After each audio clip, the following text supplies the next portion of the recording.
Hello everyone, I'm Krit and I'm going to present on psychology class so far. We have covered 6 chapters and I've come up with a gist and some ideas that I can relate to comments. The introduction of psychology is all about beginning and history of psychology, as psychology is the scientific study of mind, behavior and human research. Some personalities has helped to contribute mostly in psychology.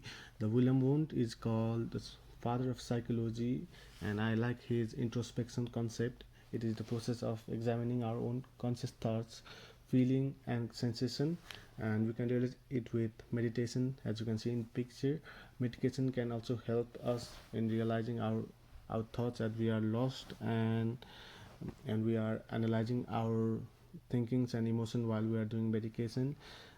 Now moving on to second chapter, psychological research. The psychology is all about research and conclusions. It covers how the research is done and the methods, correlation, causation, also the ethic that should be kept in focus while doing the research.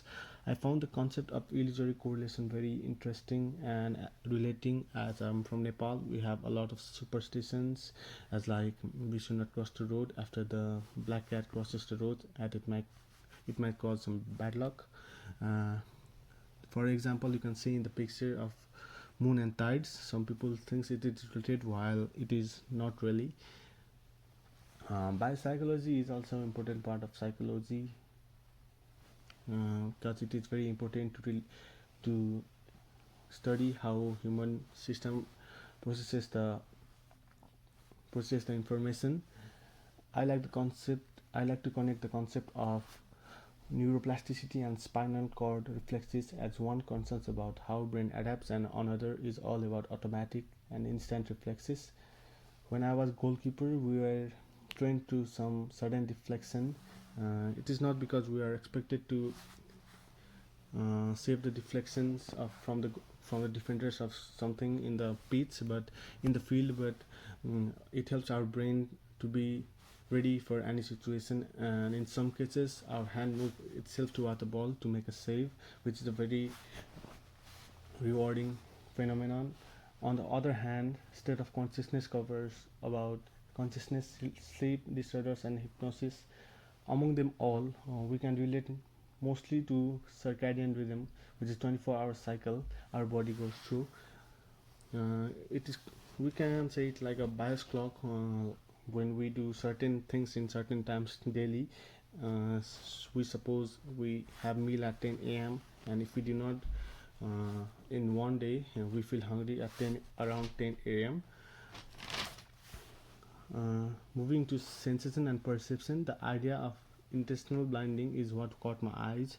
It is a failure in noticing an unexpected things in between event because of the attention drawn by something else. For example, Simon and Cabres in 1999 experimented it with the participants given two different teams to analyze how number of passes they do while in the middle of the event. A beer was sent for 9 seconds but no one noticed it, which is an intentional blinding. Also, you can see in the picture there are chickens moving right or left, but we might fail to see the chicken standing still.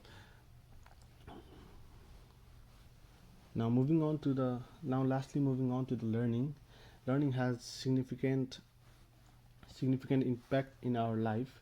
The reflexes and instinct at what we are born with naturally, but some learnings are to be done through classical, operant and observational learning. I can closely relate to the concept of positive punishment and vicarious punishment, as I was subjected to miss a soccer match in consequence to missing an assignment, which resulted not only me but all of my team members to not miss assignment from next time, which is really interesting to figure out.